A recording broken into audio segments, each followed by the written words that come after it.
귀한 찬양 감사합니다. 원래 찬양 마치고 박수 안 치시던데 오늘 또 악기가 하나 더 왔다고 박수를 치신 것 같은데, 저 악기는 바이올린 같이 생겼는데 바이올린이 아니고 비올라라고 하는 악기입니다. 바이올린에 비해서는 크기가 조금 더 큽니다. 이제 울림통이 크니까 이제 소리도 이제 조금 중저음으로, 바이올린보다는 좀 중저음으로 들리는데, 우리 지휘자 친구가 오늘 찬양으로 같이 함께 섬겨 주셨는데, 우리 한영의 박수, 또 하나님께는 감사와 영광의 박수 올려드리겠습니다. 오늘 우리가 살펴볼 누가복음 15장은 우리 너무 잘 알고 있는 말씀입니다. 이 말씀 가운데는 세 가지 비유가 나타나고 있습니다. 우리가 읽지는 않았는데 11절 이후에 또 한 종류의 비유가 더 나타나는데, 첫 번째는 잃어버린 양을 찾아 나섰던 목자의 비유입니다. 그리고 두 번째는 잃어버린 드라크마를 찾았던 여인의 비유이고, 마지막 세 번째는 돌아온 탕자의 비유입니다. 예수님께서 사람들 앞에서 이 세 가지 비유를 들어서 말씀하신 것은 분명한 목적이 있었기 때문입니다. 오늘 본문 1절 말씀 보시면 예수님께서 무리들을 가르치고 계실 때 수많은 세리와 죄인들이 예수님의 말씀을 듣기 위해서 모여들었던 것을 알 수 있습니다. 근데 이제 곧바로 이어지는 2절 말씀을 보시면 세리와 죄인들이 말씀을 들으려고 예수님께 나온 것을 보고 스스로 자칭 의인이라고 칭하고 있던 바리새인들과 서기관들이 예수님을 향해서 이 사람이 죄인을 영접하고 죄인과 함께 더불어 생활한다라는 말들로 수근거리며 예수님을 비난하는 모습을 볼 수 있습니다. 이들이 예수님을 비난하고 수근거리고 있는 것은 그래도 그들 나름대로의 어떤 이유가 있었기 때문입니다. 그것은 당시 사회에서는 어떤 깊은 병이 든 사람들의 경우에는 그들의 죄로 말미암아 하나님의 진노와 심판을 받아 병이 들었다, 이런 생각들을 가지고 있었더랬습니다. 또 이제 세리라든지 창녀를 비롯해서 장사치들, 그리고 가죽을 수공해서 만드는 이런 사람들 역시도 부정한 사람이라고 간주해서 죄인 취급을 했습니다. 그래서 이제 이런 사람들은 거룩한 하나님의 백성이 될 수 없다. 그렇기 때문에 당신들은 성 밖에 나가서 따로 생활해라. 즉 유대 사회에서 이런 사람들은 퇴출시키는 분위기가 잡혀 있었더랬습니다. 더군다나 이제 바리새인들은 이런 사람들을 불의한 사람들이다라고 해가지고 이런 사람들은 절대 구원받아서는 안 된다. 이런 사람들은 지옥으로 가서 지옥의 땔감으로 사용되어져야 된다. 이런 전통적 사고가 그들의 생각 속에, 내리 속에 깔려 있었더랬습니다.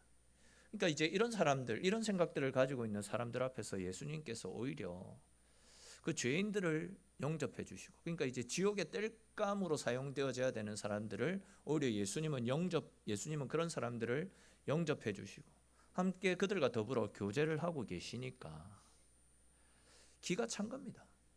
더군다나 예수님은 이 지옥의 땔감으로 사용되어져야 될 이 사람들을 향해서 하나님은 당신들을 사랑하십니다. 하나님은 당신들을 사랑하시기 때문에 당신들은 천국의 백성입니다 라고 선포하시면서 이 죄인들을 품어주시고 자비를 베풀어 주시고 있으니까 바리새인들을 비롯한 당시 지식인들이 볼 때, 종교 지도자들이 볼 때에 이런 예수님의 모습이 받아들이기가 힘든 겁니다. 특별히 이제 2절 말씀에 보시면 수군거린다라는 표현이 나타납니다. 근데 이 수군거린다라는 표현을 원어로 살펴보게 되면 탄핵시킨다, 내어 쫓는다, 그런 뜻을 가진 단어가 사용되어졌습니다. 그러니까 이제 지금 바리새인들과 지식인들은 안 그래도 예수님에 대해서 탐탁치 않게 생각하고 있었는데, 그래서 어떤 구실을 만들어서 예수님을 쫓아낼까 그들 나름대로 궁리를 하고 있었는데, 예수님께서 이렇게 죄인들과 더불어서 생활하시고 오히려 그들을 비호하고 계시니까 당시 종교 지도자들 입장에서는 예수님을 몰아낼 수 있는 좋은 기회가 찾아왔구나, 그러면서 지금 예수님을 쫓아낼 궁리를 하며 수군거리고 있는 겁니다. 근데 이제 이것은, 이 종교 지도자들의 모습은 하나님의 뜻을 몰라도 한참 모르는 데서 비롯되어진 엄청난 오해에서 비롯되어진 행동이라 할 수 있습니다. 하나님께서는 설령 죄인이 있다 할지라도 그 죄인이 그 죄로 인해서 죽는 것보다도 그들이 회개하고 뉘우치고 하나님 앞으로 돌아와서 구원받아 하나님 백성 되는 것을 하나님은 더욱더 기뻐하시는 분입니다. 우리 이와 관련해서 에스겔서 33장 11절에 기록된 말씀을 같이 한번 읽어보겠습니다. 에스겔 33장 11절 말씀입니다. 너는 그들에게 말하라. 주 여호와의 말씀이니라. 나의 삶을 두고 맹세하노니 나는 악인이 죽는 것을 기뻐하지 아니하고 악인이 그의 길에서 돌이켜 떠나 사는 것을 기뻐하노라. 이스라엘 족속아 돌이키고 돌이키라. 너희 악한 길에서 떠나라. 어찌 죽고자 하느냐 하셨다 하라. 아멘. 자, 무슨 말씀입니까? 말씀을 드린 그대로 하나님은 악인들이라 할지라도 그 악인들이 회개하고 돌이켜서 하나님의 백성이 되는 것을 크게 기뻐하고 좋아하시는 분이시지, 그들을 죄악 가운데 가만히 내버려 두서 멸망하는 것을 원하지 않으신다라는 말씀입니다. 오늘 본문 가운데서 예수님께서 말씀하신 세 가지 비유 역시도 이렇게 우리를 사랑하시는 하나님의 사랑을 가르쳐 주시는 측면에서 예수님이 말씀하시는 비유입니다. 특별히 이제 여기에서 우리가 먼저 알고 넘어가야 될 사실이 있습니다. 여러분, 예수님께서 세 가지 비유를 이야기하시려면 이 비유라는 단어를 세 가지니까 복수를 사용해야 됩니까? 단수를 사용해야 됩니까? 당연히 복수를 사용해야 되지 않습니까? 세 가지니까. 근데 보시면 이 세 가지 비유를 이야기하시는데도 예수님은 이 단어들을 단수로, 비유라는 단어를 단수로 사용하셨습니다.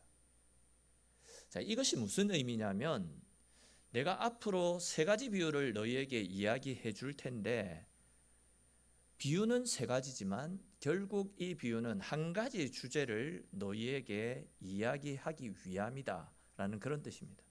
즉, 예수님이 말씀하신 이 세 가지 비유는 결국 죄인들을 사랑하시고 그들이 속히 돌아오기를 원하시는 하나님 아버지의 마음을 가르쳐 주기 위한 하나의 목적을 가지고 이 비유를 들려주는 것이다 라는 그런 이야기죠.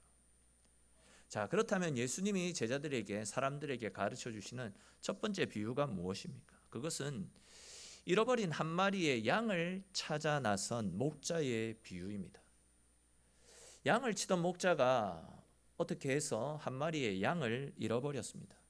그러자 이제 그 목자는 99마리의 양을 들에 그대로 둡니다.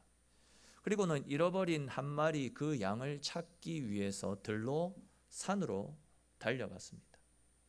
잃어버린 양을 찾는 것이 절대 쉬운 일이 아니었지만 이 목자는 포기하지 않고 그 양을 찾아 여기저기를 돌아다녔습니다.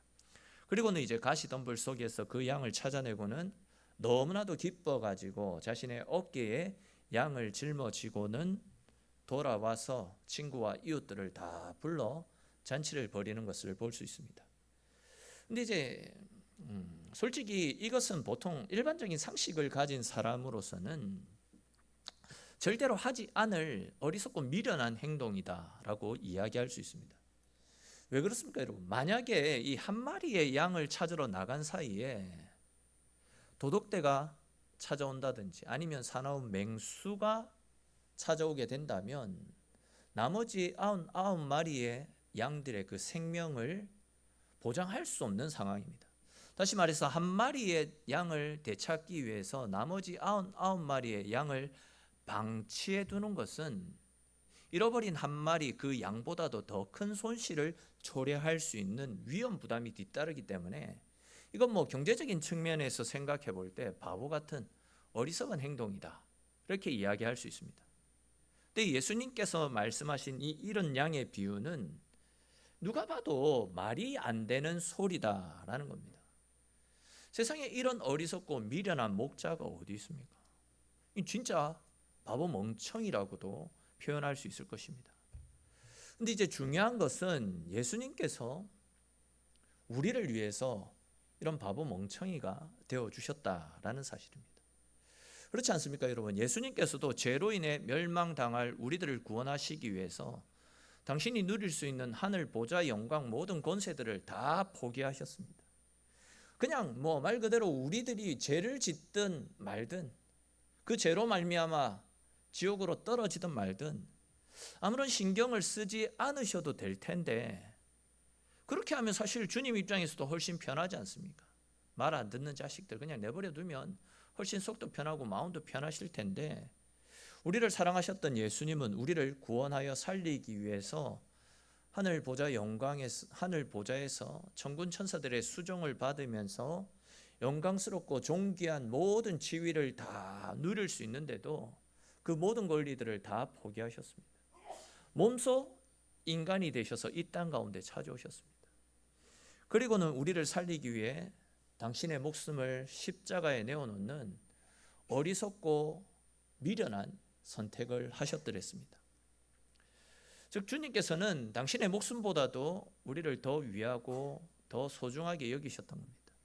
다시 말해서 당신의 목숨까지도 나를 위해서 내어주실 정도로 우리를 사랑하신다라는 말씀이고, 달리 표현하면 하나님께 있어서 우리가 그만큼 가치 있고 소중하고 존귀한 존재다라는 겁니다.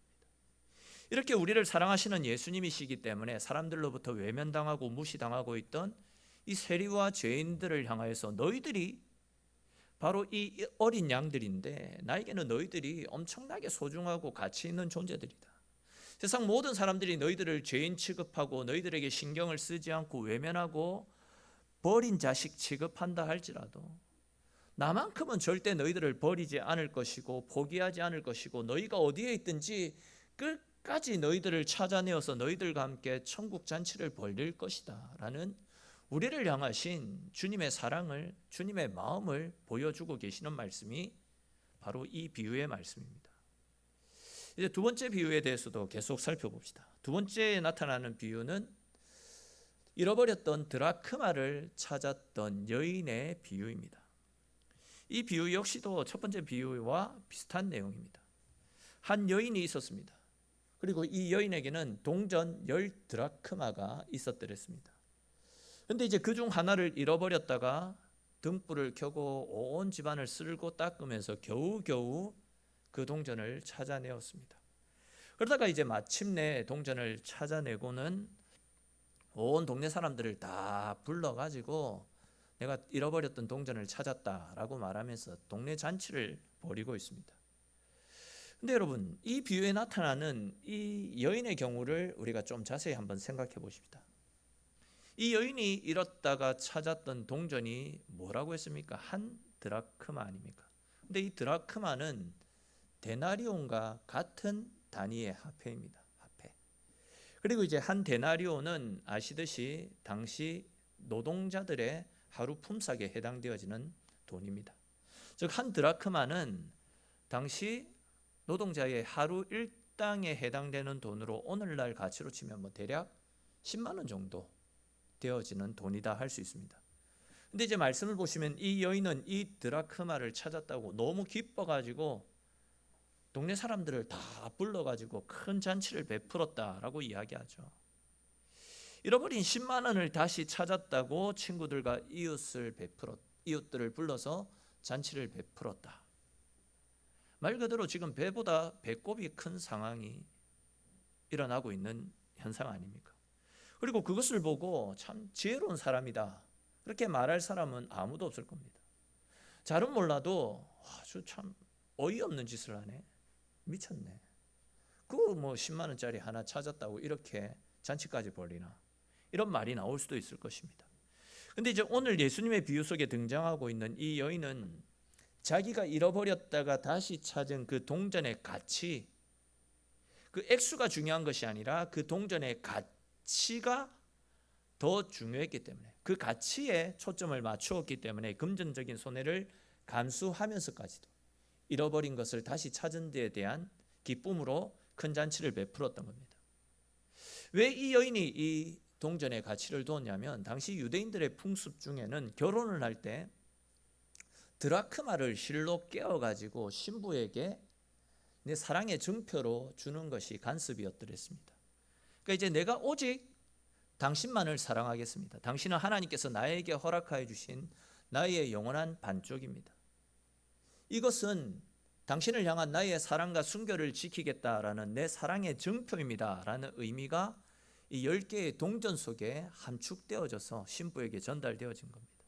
근데 이렇게 사랑의 증표로 받은 10드라크마 중에서 하나를 잃어버렸다라는 것은 달리 표현하면 나머지 9은 완전할 수 없다라는 겁니다. 10개가 함께 있어야지 온전한데 하나를 잃어버렸기 때문에 온전할 수 없다라는 거죠. 그리고 하나를 다시 찾아야지만 그것이 온전하게 사랑으로 이루어질 수 있는 겁니다. 그러니까 이제 이 여인이 잃어버린 동전 하나는 이 여인에게 있어서는 단순히 10만 원짜리가 아니라 그 이상의 엄청난 가치가 함축되어져 있는 동전이었다라는 거죠. 바로 그런 이유로 그 여인은 등불을 켜고 온 집안을 다 뒤지는 수고를 감행했던 것이고, 또 동전을 찾았을 때에는 그 기쁨이 너무나도 크고 너무나도 감사했기 때문에 모든 사람들을 다 불러서 잔치까지 벌였던 겁니다. 우리는 이 말씀을 통해서 우리가 하나님 앞에서 얼마나 가치 있고 얼마나 소중한 존재인지를 새롭게 발견할 수 있습니다. 사실 우리의 삶, 우리 스스로도 공감을 하시겠지만 참 하나님의 자녀라고 말하기가 부끄러울 정도로 하나님의 마음을 아프게 하며 살아가는 것이 우리의 모습이라 할 수 있습니다. 지난 시간에도 비슷한 말씀을 드렸듯이 신앙은 내가 싫고 내가 힘들어도 하나님의 뜻에 따라 순종하며 살아가는 것, 그것이 신앙이고 그것이 믿음 아닙니까? 그러나 많은 사람들은 말씀을 따라 믿기보다도 그냥 내가 믿고 싶은 대로, 내가 하고 싶은 대로, 내 욕심이 있는 것을 따라서 신앙생활하는 경우들이 많이 있습니다. 그러다 보니까 이제 내가 피곤하고 나에게 아무런 유익이 되어지지 않고 나의 자존심까지 상하는 일이 발생하게 된다면 하나님의 말씀은 온데간데 없이, 신앙이고 믿음이고 온데간데 없이 그냥 내 멋대로의 신앙을 하는 경우들이 허다합니다. 이것이 솔직한 저의 모습이고 우리의 모습이라 할 수 있습니다. 엄밀히 말해서 참 예쁜 구석이라고는 찾아보기가 힘든 것이 많은 신앙인들의 모습이라 할 수 있습니다. 근데 이제 우리 주님께서는 이런 우리를 살리기 위해서, 이런 우리를 다시 찾기 위해서 여기저기를 찾아다니고 계십니다. 당신이 누릴 수 있는 하늘, 보좌, 영광, 권세 다 포기하신 채 우리를 찾아 나서셨습니다. 하나님께서 나를 얼마나 사랑하셨으면, 내가 하나님 앞에 얼마나 가치 있고 소중하고 존귀한 존재였다면 하나님께서 나를 위해서 아들까지 이 땅 가운데 보내주셨겠습니까? 또한 그 아들까지 죽게 하심을 통해 나를 살려주셨겠습니까? 참 내 모습만 보면 볼품없고 내세울 것 없고 하나님의 마음을 아프게 하는 참으로 연약한 모습인데, 하나님은 이런 나를 위해서 아들까지 내어주실 정도로 우리를 사랑하시고 가치 있는 존재로 여겨주신다라는 겁니다. 그럼 말씀을 한번 다시 보십시다. 잃은 양, 잃어버린 양을 누가 찾았습니까? 양이 주인을 잃어버렸다라는 것을 인식하고 주인에게 찾아가다가 양이 스스로 주인에게 찾아간 것입니까? 그 양을 찾기 위해서 주인이 모든 것들을 다 내려놓고 그 양을 찾아 나서지 않았습니까? 또 잃어버린 드라크마는 또 누가 찾았습니까? 그 동전이 자기 발로 구르고 굴러가지고 주인에게 돌아왔습니까? 아니지 않습니까? 주인이 등불을 켠 채 쓸고 닦는 엄청난 수고를 하고서야 그 돈을 찾을 수가 있었습니다. 마찬가지입니다. 예수님도 길을 잃고 죄악 가운데 빠져 살아가고 있는 우리를 위해서 친히 하늘 보좌 영광을 다 포기한 채 우리를 찾기 위해 이 땅 가운데 오셨습니다. 내가 먼저 주님을 찾은 것이 아니라 주님이 나를 찾아오셨다라는 겁니다. 그냥 가만히 내버려둬도 하나님 입장에서 손해볼 게 전혀 없는데, 이런 우리를 구속하시고 하나님 백성 삼아주시기 위해서, 천국으로 이끌어 가시기 위해서 당신의 아들을 죽게 하시는 엄청난 희생을 치르고서 우리를 살려주셨다라는 겁니다. 그만큼 우리가 하나님 앞에 가치 있고 소중한 존재이기 때문에 이런 우리를 찾기 위해 주님이 인간의 육신을 하시고 이 땅 가운데 찾아오신 겁니다. 다시 말해서 나는 지속적으로 넘어지고 실수하는 인생이지만, 그래서 어떨 때는 사람들로부터 손가락질 받고 사람들로부터도 무시받는 참 연약한 인생이지만, 그러나 하나님은 이런 우리를 사랑해 주신다라고 말씀합니다. 우리를 절대 포기하지 않고 네가 어디에 있든지 끝까지 내가 너를 찾아서 하나님 백성 삼아 주시겠다라고, 지금도 한 영혼이라도 더 살리기 위해서 잃어버린 영혼을 찾아서 쉬지 않고 일하시는 분이 우리 하나님이십니다. 바로 이것이 우리를 향한 하나님의 마음이다라는 사실을 예수님께서 이 드라크마 비유를 통해서, 또 잃어버린 한 영혼을 어린 양을 찾아 나서는 목자의 비유를 통해서 우리에게 가르쳐 주고 있는 것입니다. 그리고 이러한 주의 마음을 더욱더 자세하게 분명하게 가르쳐 주는 말씀이 11절 이후에 나타나고 있는 돌아온 탕자의 비유입니다. 이 돌아온 탕자의 비유는 우리 너무 잘 아는 말씀이고, 얼마 전에도 제가 이 본문을 잠시 소개드렸던 기억이 있는데, 아시는 것처럼 한 아버지에게 두 아들이 있었습니다. 근데 이 둘째 아들이 아직 아버지가 살아있는데도 불구하고 아버지로부터, 아버지 어차피 죽으면 그 돈 우리에게 물려줄 것 아닙니까? 그 돈을 아버지 살아있을 때 미리 저에게 주십시오, 제 몫을 주십시오, 그렇게 때를 써서 기어이 그 아버지로부터 유산을 받아서 아버지를 떠나 이방 나라로 갔습니다. 그리고 이제 거기에서 그 많은 재산을 허랑방탕한 삶을 통해서 다 사용합니다. 창기와 더불어 먹고 마시면서 늘 술에 쩔어서 이런저런 망가진 삶을 살다가 그 재산을 다 허비해 버렸습니다. 그는 사실 아버지의 간섭이 싫어가지고 그냥 아버지 간섭 받지 않고 내가 하고 싶은 것을 하면서 살아가면 더 행복하고 더 잘 살고 더 풍요로울 수 있을 것이다 라는 생각으로 아버지 품을 떠났는데, 그의 생각과 그의 바람과 달리 그는 완전히 쫄딱 망해버린 겁니다. 그가 망해버리자 그의 주변에 남아있던 사람들도 하나둘씩 다 떠나가고 그냥 외톨이가 되었습니다. 심지어 거지가 되어서 도와주는 사람도 아무도 없고 말 그대로 버림받은 인생이 되었습니다. 이렇게 살 바에 차라리 죽는 것이 낫겠다 싶은 생각까지 들었는데, 그때에 그의 마음 가운데 자기 아버지가 생각났던 겁니다. 사실 자기가 아버지에게 했던 그 짓을 생각해 보면 감히 아버지께로 돌아갈 염치도 없었지만, 그는 그래도 아버지 집에 돌아가면 종살이를 하더라도 굶어 죽진 않겠지, 이런 생각으로 아버지의 집으로 돌아갔던 겁니다. 그런데 이제 오늘 15장 말씀해 보시면 자기를 죽은 자 취급한 채 자기가 싫다고 집을 나갔던 아들, 더군다나 자기가 피땀 흘려 모아놓았던 그 많은 재산을 창기와 더불어 먹고 마신다고 다 허비해버린 그 몹쓸 놈의 아들이 돌아오는 것을 보자 우리 같으면 화가 날 법도 한데, 이 아버지는 싫은 소리 하나 하지 않습니다. 급하게 아들에게 달려가서 아들의 목을 안고 입을 맞추었다라고 말씀하고 있습니다. 아들이 넘어지고 깨어지고 실패했더라도 그 아들을 책망하기보다도 오히려 그 아들을 측은히 여기며 아들이 돌아왔을 때 기쁨으로 맞아주고 있는 하나님 아버지의 마음을 엿볼 수 있는 말씀이라 할 수 있죠. 분명히 아들의 인생은 파산한 인생입니다. 더 이상 희망도 소망도 내일도 없는 인생입니다. 짓밟힐 대로 짓밟히고 무너질 대로 무너지고 낮아질 대로 낮아진 인생이었습니다. 그런데 이제 이런 인생이었지만 단 하나 소망이 있었습니다. 그 소망이 무엇이었습니까? 자기 아버지였습니다. 아버지. 근데 이제 중요한 것은 그의 유일한 소망이었던 그의 아버지가 이 아들을 포기하지 않았고 단 하루도 빠지지 않고 계속해서 그 아들이 돌아오기를 기다리고 있었다라는 사실이죠. 진짜 이 아들은 못돼 먹은 아들 아닙니까? 살아있는 아버지를 죽은 사람처럼 취급하면서 유산을 요구했던 아들이고, 그 아버지의 피땀이 묻어있는 그 돈을 자기 마음대로 창기와 더불어 먹고 마신다고 다 탕진해버린 진짜 몹쓸 아들입니다. 그런데 보십시오, 이 아버지는 그럼에도 불구하고 이 아들을 품어주고 계십니다. 그럼에도 불구하고 이 아들이 돌아왔을 때 내가 너를 기다리고 있었다, 내가 너를 사랑한다 라고 이야기하고 있습니다.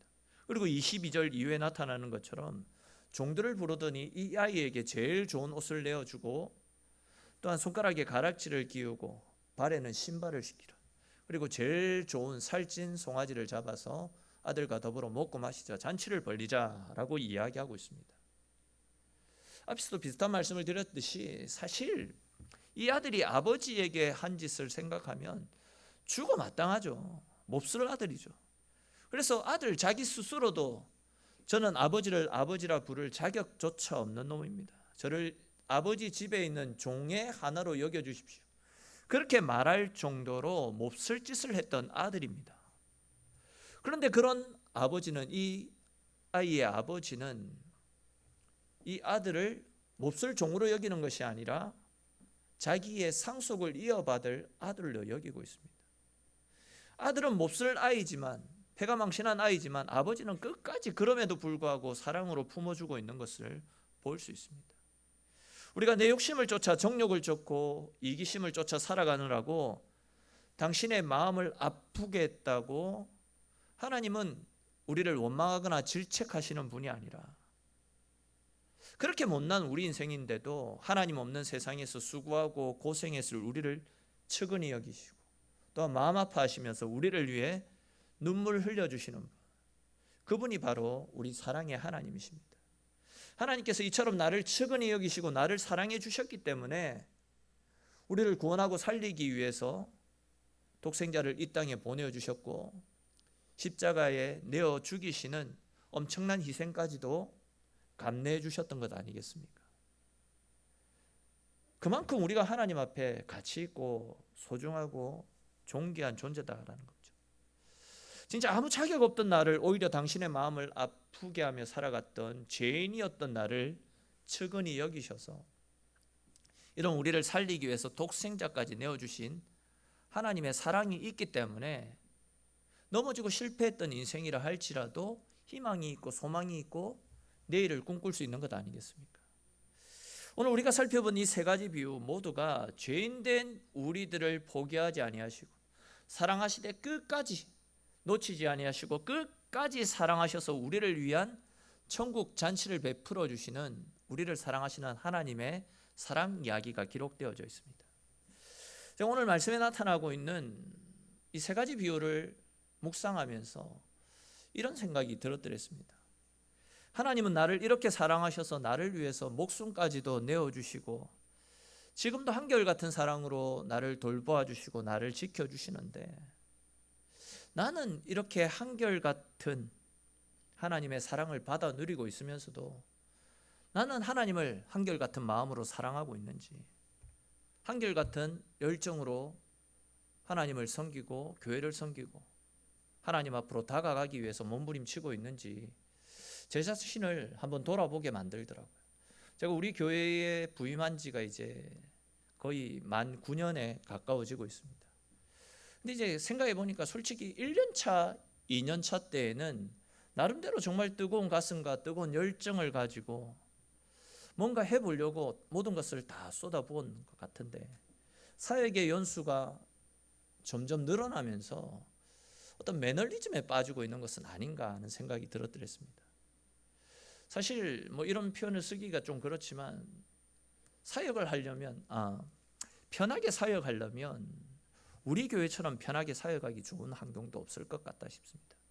근데 이제 제 스스로가 그런 매너리즘에 빠지지 않으려고 항상 하나님 앞에 죄송한 마음으로 또 감사한 마음으로 사역을 하려고 나름대로 몸부림을 치고 있는데, 너무 죄송한 이야기지만 예전에 1, 2년 차 때에 처음에 가졌던 열정과 뜨거움을 가지고 사역하는 것이 진짜 쉽지 않은 것 같다라는 자기 반성을 하게 되더라고요.